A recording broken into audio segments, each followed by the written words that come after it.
Bismillahirrahmanirrahim.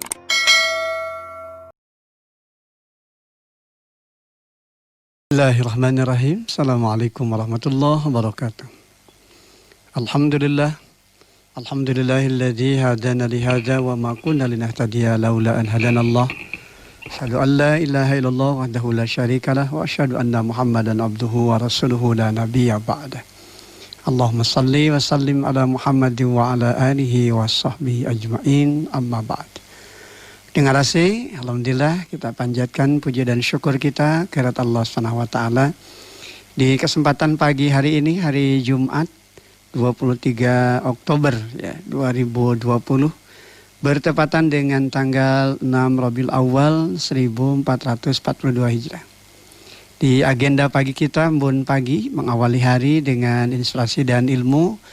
InsyaAllah bersama saya, Dadang Komarudin Yahya, kita akan berbagi ilmu, berbagi pencerahan, menghadirkan kehidupan kita yang makin syarat dengan makna ibadah dan karya amal soleh. Dan kehidupan yang tentu saja akan senantiasa menghadirkan kemuliaan, keberkahan, bahkan ampunan insyaAllah SWT. Inilah bagian dari prestasi bahkan investasi berharga dalam kehidupan kita yang harus senantiasa kita torehkan di sepanjang hidup dan kehidupan kita. Bagaimana kita tentu saja harus senantiasa berusaha untuk makin meningkatkan kualitas ibadah kita, kualitas amal soleh kita sebagai bekal terbaik yang akan menghadirkan kemuliaan di sepanjang hidup dan kehidupan kita, terlebih tentu tatkala kita kembali menghadap Allah Subhanahu wa taala. Yang rasa tidak lupa kita senantiasa mendoakan orang-orang terdekat di kehidupan kita, terlebih tentu saja kedua orang tua kita yang masih hadir di kehidupan kita. Kita doakan mereka yang mungkin saat ini sedang terbaring sakit, semoga Allah Subhanahu wa taala memberikan limpahan kesehatan, demikian juga tentu saja kelapangan dan keikhlasan di atas segala sakit yang diderita, dan menjadikan sakit sebagai kifarat, penebus di antara segala dosa dan kesalahan. Allahumma rabbana sa'adhibil ba'sya ishfi anta syafi la syifa illa syifauka syifaan la yughsaqama. Demikian pula tentu untuk kedua orang tua kita yang saat ini mungkin ada yang sudah dipanggil menghadap Allah. Kita doakan seluruh bela, jasa, perjuangan dan pengorbanan mereka menjadi karya-karya terbaik mereka yang tentu saja akan memberikan kemuliaan, rahmat dan maghfirah di Allah Subhanahu wa taala. Demikian juga tentu saja bagi sahabat-sahabat kita yang saat ini sedang berhadapan dengan begitu banyak masalah. Kita doakan semoga Allah Subhanahu wa taala membuka jalan keluar terbaik dari jalan kebaikan yang tentu saja akan senantiasa memberikan hikmah, pembelajaran berharga tentang perjalanan hidup yang harus dilewati, yang tentu saja penuh dengan dinamika dan tentu saja juga penuh dengan problematikanya. Dengan rasa di kesempatan pagi hari ini insyaallah tema kita kriteria lemahnya iman. Ya, kriteria lemahnya iman. Dengan rasa keimanan adalah fondasi hidup yang padanya setiap pribadi muslim tentu saja memiliki kekuatan untuk dapat mengendalikan dirinya pada jalan hidup yang lurus, sebagaimana dikehendaki oleh Allah dan Rasul-Nya. Dan mereka yang dapat menjaga, mereka yang dapat merawat, bahkan mereka yang dapat memelihara keimanannya adalah mereka yang sepanjang hidup dan kehidupannya tentu saja senantiasa taqarrub pada Allah, senantiasa mendekatkan diri pada Allah, disertai permohonan, disertai perlindungan pada Allah agar keimanannya tetap bersemayam di petala kalbunya yang paling dalam. Mengapa hal itu perlu dilakukan? Karena memang Allah Subhanahu wa taala lah yang tentu saja akan senantiasa memelihara keimanan mereka. Allah yang membolak-balikan hati manusia di dalam keimanan.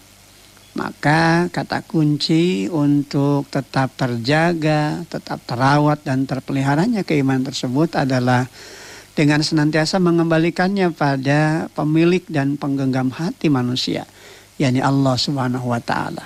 Ya muqallibal qulub, tsabbit qalbi ala dinik.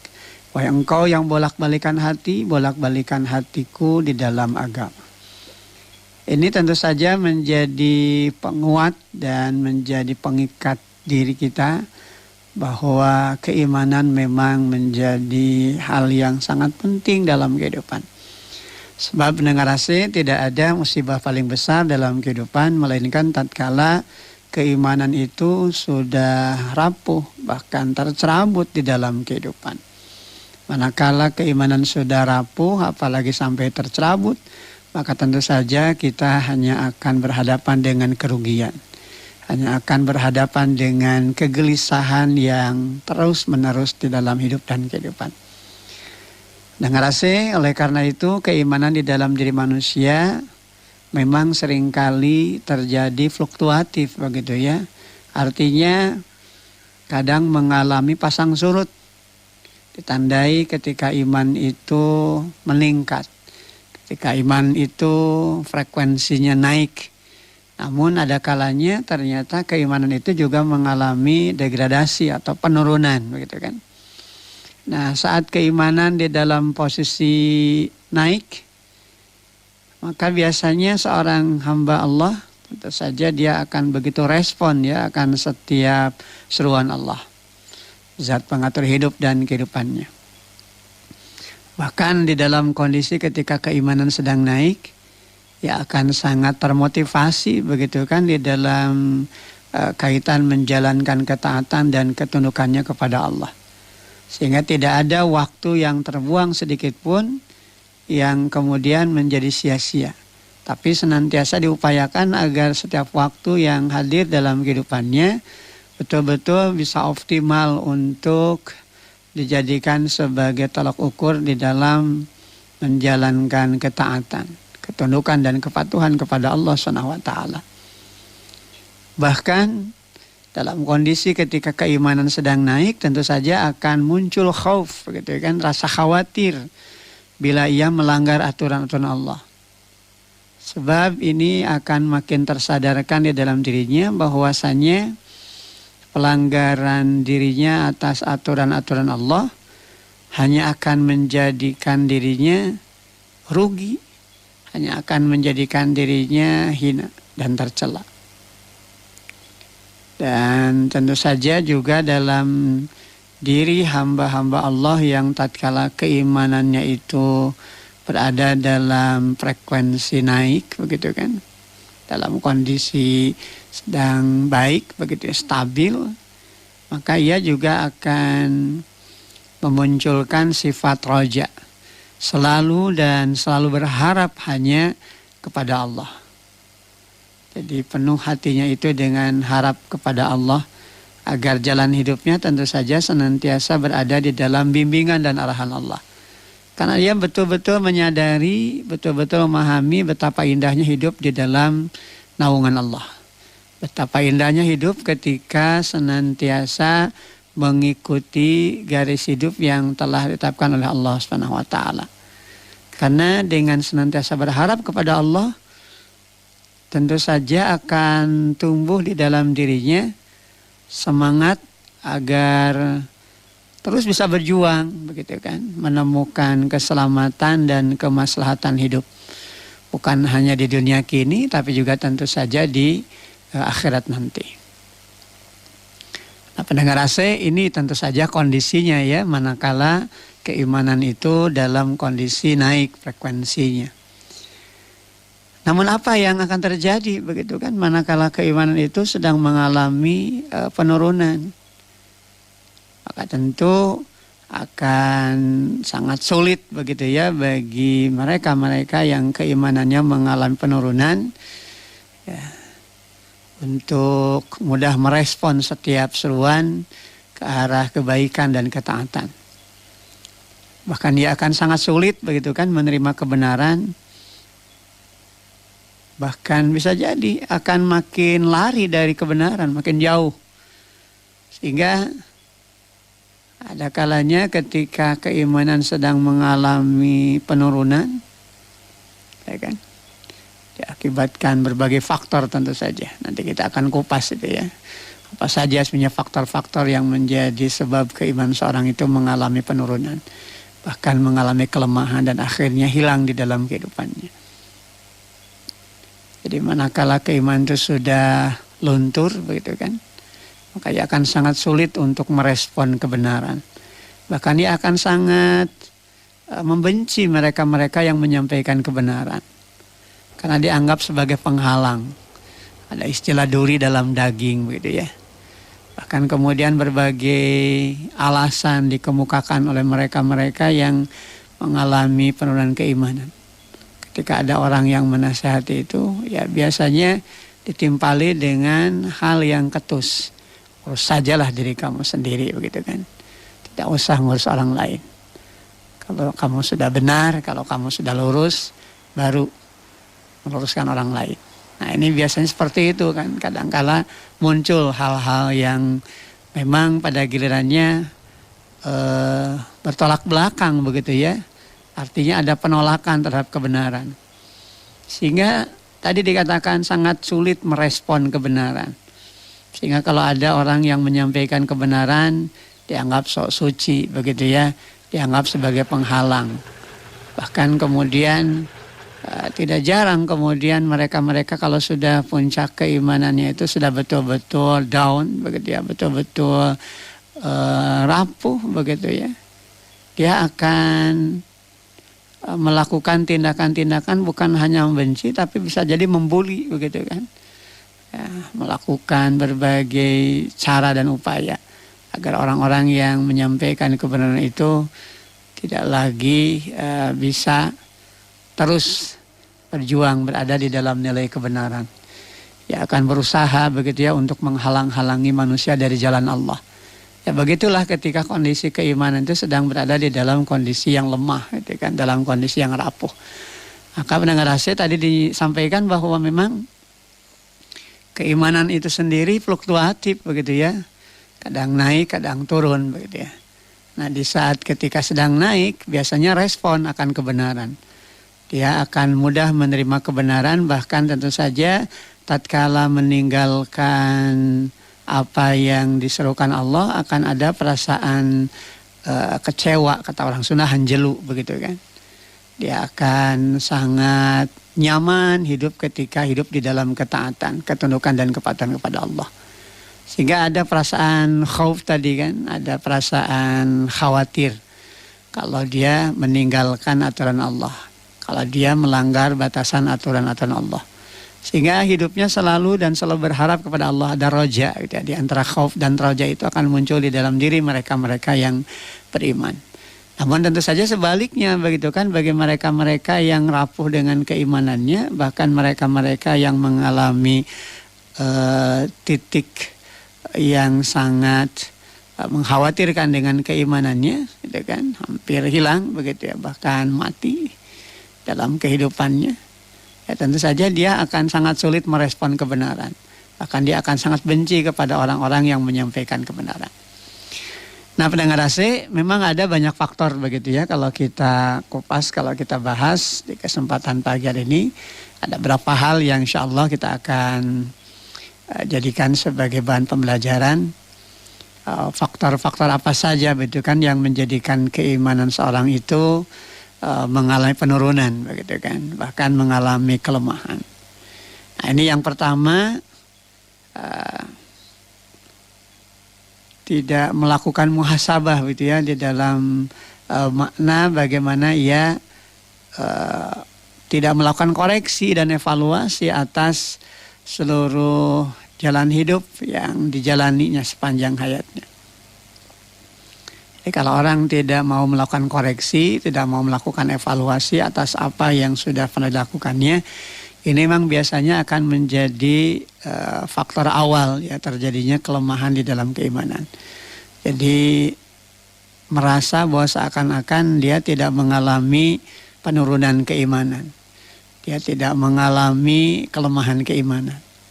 Ya, tidak merasa bahwa ketika ibadah mulai kendor begitu ya, semangat untuk takarub kepada Allah tidak lagi muncul begitu ya. Bahkan ketika diajak untuk berupaya makin meningkatkan kualitas ibadah juga merasa seakan-akan dirinya sudah berada pada porsi di mana dia sudah menjalankan apa yang menjadi bagian dari kewajibannya untuk beribadah. Padahal sebetulnya dia mengalami penurunan begitu ya dengan keimanan. Ini makanya penting begitu ya melakukan evaluasi, koreksi, muhasabah gitu kan atas apa yang sudah dilakukan. Sebab mereka-mereka yang berani melakukan koreksi, evaluasi atas segala kelemahan-kelemahan dirinya, atas segala kekurangan, bahkan kesalahan-kesalahan dirinya, tentu saja dia tidak akan terjebak melakukan kesalahan kedua kali. Dia akan menyadari akan kekurangan dirinya. Sehingga terus melakukan upaya agar kualitas imannya makin ditingkatkan gitu kan. Jadi tidak pernah cepat puas diri begitu ya ketika dia menjalani ibadah. Jadi apapun yang dilakukan tentu saja senantiasa disandarkan kepada upaya untuk terus melakukan koreksi dan evaluasi. Apa yang sudah dilakukannya selama ini. Apakah sudah berada pada garis ketaatan menjalankan perintah Allah atau jangan-jangan justru makin menjauh begitu kan. Nah, kalau kondisinya sudah seperti ini artinya ada kesadaran untuk mengoreksi ya ini luar biasa begitu ya. Artinya dia senantiasa berupaya agar nilai keimanan dalam dirinya itu senantiasa berada di dalam kondisi yang stabil ya kan. Artinya betul-betul terjaga, terpelihara dan terawat. Nah, hal ini yang tentu saja harus selalu dilakukan ya evaluasi ini. Makanya di dalam surah Al-Hasyr begitu kan di surah ke-59 ya di ayat ke-18 Allah Subhanahu wa taala firmankan ya ayyuhalladzina amanu ittaqullah wal tandur nafsum ma qaddamat ligat wattaqullah innallaha khabirum bima ta'malun. Wahai orang yang beriman bertakwalah kepada Allah dan hendaklah setiap diri memperhatikan apa yang telah diperbuatnya untuk hari esok, ini akhirat. Dan bertakwalah kepada Allah, sesungguhnya Allah maha teliti terhadap apa yang kamu kerjakan.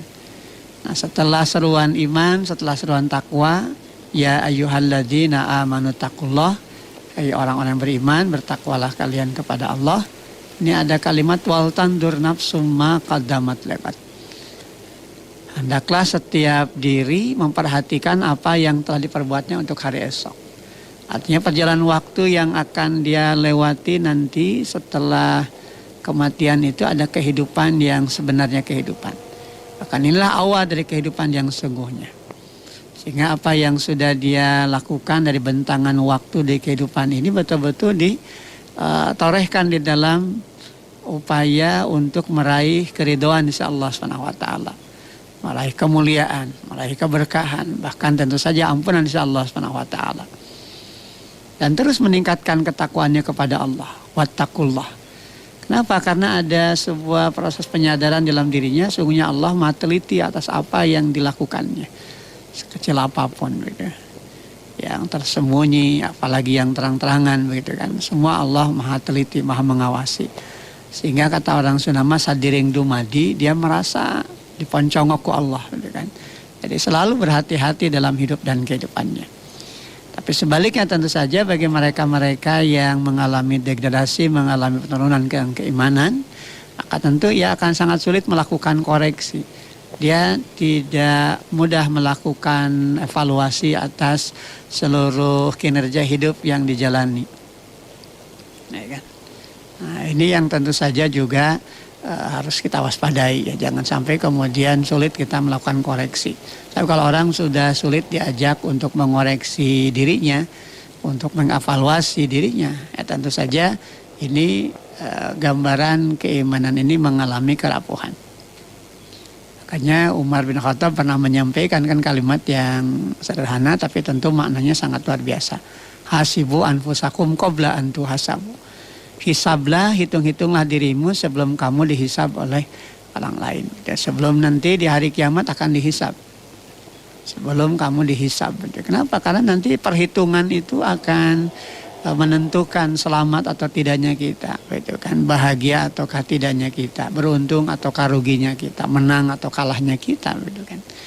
Nah, ini hal pertama pendengar AC, ketika tidak melakukan koreksi, bahkan sulit untuk mengevaluasi kesalahan, kelemahan, bahkan dosa-dosa yang dilakukan, maka ini tentu awal bagi terjadinya kelemahan dalam keimanan. Nah, kita berlindung diri kepada Allah, jangan sampai kita sulit melakukan koreksi, tapi justru selalu bermohon pada Allah agar dimudahkan untuk terus melakukan koreksi, perbaikan-perbaikan atas apa yang kita lakukan. Nah, pendengar AC, kemudian faktor yang kedua yang bisa menjadi penyebab rapuhnya keimanan atau lemahnya keimanan itu adalah ketika tidak berdisiplin di dalam hal waktu, ya kan? Nah, Islam ini kan sangat memperhatikan ya persoalan waktu sebagai perkara yang penting. Bila kalangan kaum liberalis, gitu, kalangan mereka yang cenderung dinabobokan oleh duniawi, gitu kan, kalangan mereka yang cenderung materialistik, gitu ya, biasanya lebih melihat uang sebagai ukuran, ya kan, dalam kaitan waktu itu kan. Time is money. Tapi bagi kita selaku seorang muslim justru kita diingatkan waktu kasaif, ya kan, waktu itu ibarat pedang yang akan menebas leher kita, artinya akan menjadikan kematian kita manakala kita tidak berhati-hati dengan waktu. Bahkan beberapa ayat di dalam Al-Quran juga ditandai dengan huruf-huruf qasam, ya, sumpah. Demikian pentingnya menjaga waktu, ya kan. Wal asri innal insana lafi khusr illal ladzina amanu wa amilus shalihat wa tawassaw bil haqq wa tawassaw bis sabr. Demi masa, demi waktu, sungguhnya manusia itu benar-benar berada di dalam kerugian. Illa, kecuali alladzina amanu, orang-orang yang beriman, wa amilus shalihat, mereka yang beramal saleh, wa tawassaw bil haqq wa tawassaw bis sabr, dan mereka yang senantiasa saling berwasiat, saling mengingatkan di dalam kesabaran dan kebenaran. Maka mereka itulah yang akan terhindar dari kerugian, ya kan? Dari waktu fajar kita, wal fajar, kemudian wan nahar pada saat waktu siang, kemudian wadduha, waktu mengalah naik, bahkan waktu ketika jelang senja hari, bahkan waktu malam hari, wal lail. Ini kan tentu saja memberikan penguatan kepada kita betapa pentingnya waktu dalam kehidupan, sehingga harus berdisiplin dengan waktu. Karena waktu tidak pernah menunggu. Kita tidak mungkin bisa kembali ke masa lalu. Ya, sehingga kenapa kita tidak boleh selalu berandai-andai dalam hidup. Andai begini, andai begini. Karena gambaran mereka selalu berandai-andai itu diliputi dengan hidup yang tidak memiliki motivasi ke depan, begitu kan. Jadi selalu aja berpikir tentang apa yang pernah terjadi, begitu ya. Tidak ada upaya untuk melakukan perubahan-perubahan ke arah yang lebih baik. Sehingga apa yang dulu pernah dilakukan dengan keburukan itu dia ikuti dengan kebaikan. Tapi tentu bagi mereka-mereka yang tidak pernah berdisiplin dengan waktu, ya mereka tidak mungkin akan melakukan itu. Ya, dilewati saja waktu itu begitu saja, gitu ya. Hilang dan terampas, begitu ya. Sehingga akhirnya hanya jadi penyesalan di dalam kehidupannya. Dengan waktu manusia itu bisa menjadi untung, tapi dengan waktu manusia jadi rugi. Dengan waktu manusia bisa mendapatkan kemenangan, tapi dengan waktu manusia kadang bisa mendapatkan kekalahan, begitu ya. Keterjebakan dengan hawa nafsunya karena didorong oleh hasrat-hasrat yang di dalamnya lebih cenderung kepada urusan-urusan materialis, begitu ya, urusan-urusan kebendaan. Jadi alat ukur bahagia itu lebih kepada urusan kebendaan. Padahal sesungguhnya apa yang dia ciptakan dengan target-target dunia itu tidak selamanya bisa membahagiakan, tidak selamanya menggembirakan hidup dan kehidupannya. Nah, ini faktor yang kedua yang kemudian harus diperhatikan. Manakala tidak berdisiplin dengan waktu, maka ini gambaran manusia ini sudah berada pada kisaran lemahnya iman, begitu kan. Nah, biasanya kalau sudah tidak lagi menghargai waktu, ya terbuang begitu saja gitu ya. Padahal waktu dalam kehidupan kita selaku seorang muslim harus memiliki nilai ibadah dan amal soleh gitu kan. Sehingga tadi ada pengecualian mereka-mereka yang tidak akan rugi itu adalah mereka-mereka yang beriman, mereka yang beramal soleh, alladzina amanu wa amilus solihat. Mereka juga mereka yang saling berwasiat, yang saling mengingatkan gitu ya, untuk selalu berada pada nilai kebenaran dan kesabaran begitu kan. Sehingga ini yang tentu saja akan memberikan penguatan dalam hidup untuk tidak pernah main-main dengan waktu gitu ya. Karena ya tadi bahwa waktu itu tidak pernah menunggu kita. Ya kan?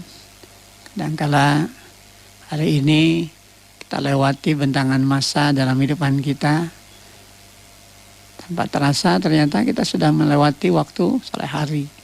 Ya kan, 1 pekan di dalam kehidupan kita, 1 minggu ini setiap kali kita rasakan begitu cepatnya gitu kan. Karaos kalau kata orang Sunda katakan itu.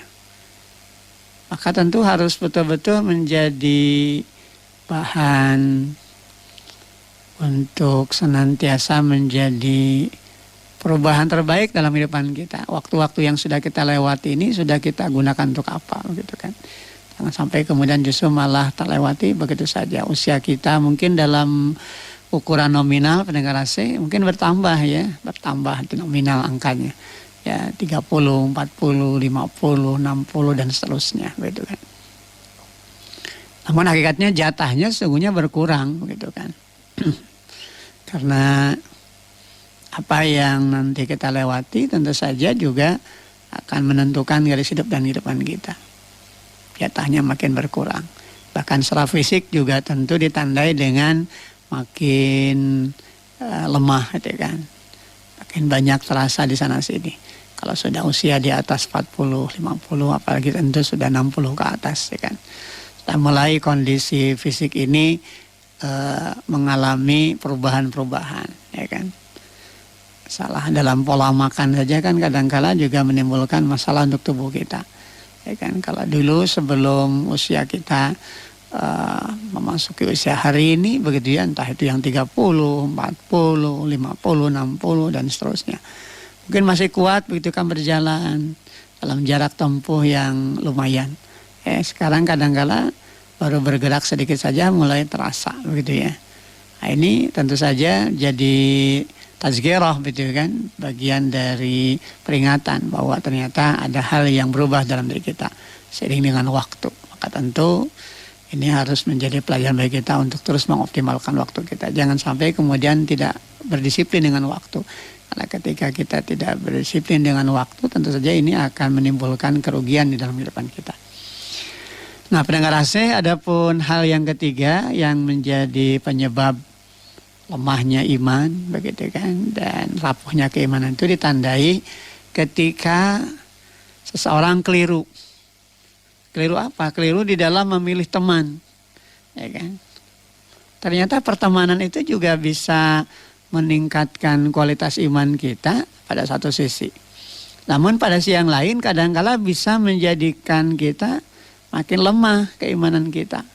Ya kan? Berteman dengan orang yang senantiasa dekat dengan Al-Quran, senantiasa membuka Al-Quran, senantiasa membaca Al-Quran. Maka tentu pertemanannya itu tatkala berdiskusi, tatkala berdialog, tatkala ngobrol itu pasti komunikasi yang disampaikan itu ya tidak jauh dari apa yang dilakukan gitu kan. Ada upaya untuk saling mendoakan, ada upaya untuk saling mengingatkan, ada upaya untuk saling menguatkan gitu kan. Sehingga ini akan menjadi daya dorong di dalam kehidupannya agar apa yang dilakukan ini senantiasa berada di dalam nilai-nilai kebaikan. Namun sebaliknya manakala pertemanan kita cenderung dengan mereka-mereka yang tidak banyak mengingatkan kita kepada Allah, malah cenderung lebih banyak hura-huranya, lebih banyak kecenderungan untuk mengabaikan waktu, apalagi untuk urusan menjaga ibadah, ya biasanya nanti akan larut terbawa. Ya kan? Sehingga Hadis Nabi mengisyaratkan kalau pertemanan kita dengan teman-teman kita ini kan ibarat tukang minyak begitu ya. Kalau kita berteman dengan tukang minyak tanah ya tentu saja akan tercium bau minyak tanah. Tapi kalau kemudian kita berteman dengan mereka-mereka yang menggunakan minyak wangi, ya wanginya akan tercium begitu ya. Ya tergantung dengan siapa kita berteman. Makanya pertemanan itu kan memang sangat penting untuk kita perhatikan. Bahkan di dalam peribahasa Arab ya, dinyatakan pertemanan atau persahabatan itu bisa mengubah tabiat begitu kan. Jadi kalau kita berteman dengan orang yang baik ya ikut terbawa baik. Tapi kalau kemudian berteman dengan orang yang tidak baik ya pasti akan kebawa tidak baik. Bahkan nanti di akhirat di dalam Quran digambarkan mereka-mereka yang dulu berteman dengan teman akrab, teman dekat yang tidak baik, dia akan menyesali, ya kan? Nah, ini di surat Al-Furqan ya, di surah ke-25 di ayat 28 dan ayat ke-29 Allah firmankan. Gambaran ini tentang mereka-mereka yang dulu berteman dengan si fulan dari teman akrabnya yang ternyata tidak membawa dia pada nilai kebaikan, malah justru menyeretnya pada keburukan, akhirnya dia rugi, hina dan binasa. Ya wailata laitani lam attakhid fulanan khalila, itu kan. Wahai celaka aku, sekiranya dulu aku tidak menjadikan si fulan itu teman akrabku, gitu kan. Kaduhung begitu ya. Nah baheula teh babaturan jeung si eta begitu kan. Kenapa tidak dengan yang satu ini yang justru malah membawanya pada kebenaran, tapi justru malah dia tinggalkan, malah dia pusuhi, malah dia bully, malah dia cerca, malah dia fitnah begitu kan. Justru malah lebih dekat dengan orang yang justru pada akhirnya mencelakakan dirinya. Akhirnya dia juga kemudian ya menyumpahi dirinya sendiri dengan kalimat celaka, dengan ya wailata laitani lam attakhid fulanan khalila. Wahai celaka aku, gitu kan, sekiranya aku dulu tidak menjadikan si fulan itu teman akrabku. Laqad adallani anid dzikri ba'da idja'ani wa kana syaitanu lil insani khadula. Sungguh dia telah menyesatkan aku dari peringatan Al-Quran ketika Al-Quran itu datang kepadaku, dan setan memang pengkhianat manusia. Nah begitulah gambaran mereka-mereka yang tatkala dulu berteman dengan orang-orang yang cenderung tidak membawanya pada semangat untuk mengingatkan, gitu kan. Jadi akhirnya dia akan menyalahkan dirinya sendiri, bahkan kemudian berupaya untuk menyelamatkan diri. Tapi tentu hal itu menjadi perkara yang sia-sia. Ya, tentu dia harus menerima, menanggung akibat dari kesalahan dia mencari teman dan pertemanan di dalam kehidupannya. Nah, ini beberapa hal yang tentu harus nantiasa kita sikapi ya dengan rasa, jangan sampai kemudian keliru kita memilih teman, gitu ya. Jadi pilihlah teman yang tentu saja bisa membawa kita pada ranah kehidupan yang baik, gitu kan. Ya, berteman dengan orang yang selalu sinis, gitu, kepada agama, ya pasti pada akhirnya kita juga kalau kemudian iman kita sedang mengalami penurunan akan terbawa arus, begitu kan. Mereka-mereka yang cenderung tidak suka kalau diingatkan, kemudian kita terus bergaul dengan mereka. Pada akhirnya kita juga merasa sungkan untuk mengingatkan. Kenapa? Takut menyinggung, gitu kan. Akhirnya justru malah kita lupa untuk mengingatkan. Bukan hanya mengingatkan orang lain, bahkan kemudian mengingatkan diri sendiri pun menjadi terabaikan akhirnya. Maka pertemanan ini tentu saja ini menjadi sangat penting untuk kita waspadai ya, dengan siapa kita berteman. Karena nanti juga akan menentukan di mana kita berada. Bahkan hadis Nabi mengingatkan pendengar rahasia kepada kita, kalau kita ingin tahu tentang diri kita dalam kaitan menjalani hidup dan kehidupan, ya tentu saja koreksi dengan siapa kita berteman. Ya kan, pertemanan itulah yang nanti akan berpengaruh dalam kehidupan kita. Nah, ini yang perlu kita sikapi ya dalam kehidupan kita, agar kita selalu berhati-hati ketika kita memilih teman. Kemudian faktor yang keempat, pendengar rahasia, yang menjadi kriteria lemahnya iman itu ditandai ketika terlampau banyak bersenda gurau, ya banyak tertawa, gitu ya. Kenapa? Karena memang tertawa itu pada ujungnya juga akan bisa melemahkan iman, bahkan bisa mematikan hati, gitu kan. Nah, ini di dalam hadis riwayat At-Tirmidzi dan Ahmad ya, di dalam musnadnya kan dinyatakan la tuksir sadahik ya kan, fa inna kasratad dahik tumitul qalb ya kan. Janganlah engkau memperbanyak tawa karena sesungguhnya banyak tawa itu akan mematikan hati. Jadi lobating seserian gitu kan, dianggapnya hidup itu senda gurau gitu ya, dianggapnya hidup itu main-main begitu ya. Jadi bukan berarti tidak boleh kita tertawa atau tersenyum gitu. Artinya betul-betul ada waktu-waktu di mana kita juga harus serius juga mensikapi hidup. Gitu. Tapi kalau terlalu sering tertawa, lupa dengan apa yang seharusnya hati ini diingatkan dengan ayat-ayat Allah, dengan tilawah Quran, itu kan, kemudian dengan berzikir, ya akhirnya mati hatinya itu kan. Ya, dan ini tentu saja juga menjadi perkara yang harus senantiasa kita sikapi begitu ya, harus senantiasa kita perhatikan, jangan sampai kemudian justru malah terabaikan dalam kehidupan kita. Dan yang terakhir pendengar AC, di antara faktor atau kriteria yang bisa melemahkan iman itu adalah manakala kita lalai di dalam meningkatkan keimanan. Kalau saya umpamakan pakaian begitu ya, pakaian itu kan akan lusuh bahkan lapuk begitu ya, ketika kita pakai gitu kan. Maka demikian juga dengan keimanan kita. Maka tentu pakaian kita tentu tatkala kotor harus dibersihkan, tatkala sudah terlihat lapuk ya tentu saja juga harus kita perbarui dengan pakaian yang baru begitu ya. Demikian juga dengan keimanan kita. Untuk pakaian keseharian kita seringkali kita jeli begitu ya, bahkan kemudian sedikit lusuh atau kadang ada sobek-sobek sedikit saja, kadang-kadang kita tidak mau menggunakannya. Cepat-cepat kita menggantinya. Namun ada kalanya ketika kita mengalami penurunan keimanan gitu ya, ketika semangat ibadah kita ini mulai kendor begitu ya, ini kadang-kala terlupakan dalam hidupan kita. Terlebih ketika karat-karat dosa ini makin kuat lengket di dalam diri kita, ya ibarat virus yang nempel di dalam diri ya, virus syirik gitu kan, khurafat, tahayul, kemudian juga perkara-perkara yang berbau dosa dan kejahatan kemaksiatan lainnya. Nah, ini yang kadang-kala justru terlupakan di dalam kehidupan kita. Nah, ini yang kemudian harus betul-betul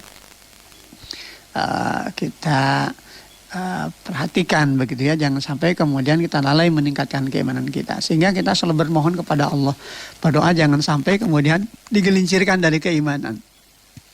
Ya, paling tidak kan apa yang diingatkan di dalam Al-Quran ini harus senantiasa kita dawamkan kan di dalam kehidupan kita. Kita perhatikan di surah Ali Imran kan, di ayat yang ke-8 sering saya sampaikan ya kan, doa agar kita senantiasa dicondongkan dalam keimanan dan agar kita tidak digelincirkan kepada kesatan gitu kan. Karena tidak ada musibah paling besar dalam kehidupan melainkan tatkala keimanan kita digelincirkan ya, ketika kita berada dalam kesatan. Rabbana la tuzigh qulubana ba'da idh hadaitana wa hab lana min ladunka rahmah innaka antal wahhab. Ya Rabb kami, janganlah engkau condongkan hati kami kepada kesesatan setelah engkau berikan petunjuk kepada kami, dan karuniakanlah kepada kami rahmat dari sisimu, sesungguhnya engkau maha pemberi. Nah, pendengar AC, ini tentu saja juga menjadi penguat ya di dalam diri kita agar keimanan senantiasa terhunjam di petala kalbu kita yang paling dalam. Termasuk tadi ya doa yang di awal saya sampaikan dengan ya muqallibal qulub sabit qalbi ala dinik. Wahai engkau yang membolak-balikan hati, bolak-balikan hatiku di dalam agamamu. Karena inilah yang memang harus senantiasa kita perkuat. Seperti tadi diumpamakan pakaian begitu ya, maka tentu saja ini akan lapuk begitu ya, pakaian juga akan lusuh ya. Demikian juga dengan keimanan kita, kalau tidak kita perbarui dengan makin meningkatkan keimanan kita, tentu akan lapuk juga. Ini di dalam hadis riwayat Hakim ya, dalam Al-Mustadraknya dinyatakan innal imana la yakhlaqu fi jawfi ahadikum kama yakhlaqu sauba fas'alullaha ayyajaddid al imana fi qulubikum. Sesungguhnya iman itu di dalam hati seseorang, di antaramu pasti lapuk, begitu kan? Sebagaimana pakaian menjadi lapuk, maka hendaklah kalian bermohon pada Allah agar Dia memperbarui iman di dalam hati kalian. Nah, pendengar AC, mudah-mudahan dari apa yang dipaparkan di kesempatan pagi hari ini senantiasa menjadi inspirasi bagi kita untuk terus meningkatkan kualitas keimanan kita, menjaga, merawat dan melihara keimanan kita, untuk kita pupuk subur dengan nilai-nilai hidup yang berorientasi pada ketaatan, ketundukan dan kepatuhan kepada Allah. Kita berlindung diri kepada Allah, jangan sampai kita digelincirkan dari keimanan dan senang. Alhamdulillah.